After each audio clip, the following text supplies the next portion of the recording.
13 years and growing.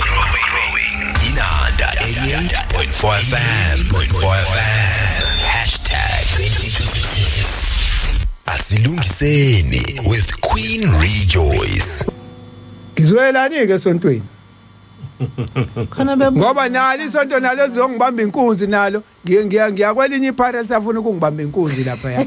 Naye safuna lizongibamba inkunzi kodwa lezi zinto lezi esithi ziyinkinga ye-society akekho ufuna address uzofuna uku-address inkinga yami personally i-one on one engizoyikhiphela u-2,000 rand lingibambe leli phara lithi lizoshaya i-one on one ukuze lingi-addressele iy'nkinga zami thina we have a societal problem as isizwe simnyama okumele sisungule sonke kube ukuthi siyabambisana ukuze kwazi sibone ukuthi senze njani ukuthi ilunge amabhuna no-AfriForum amandiana ama-organization banenqabe ama-organization a-addressa iy'nkinga zabo as isizwe.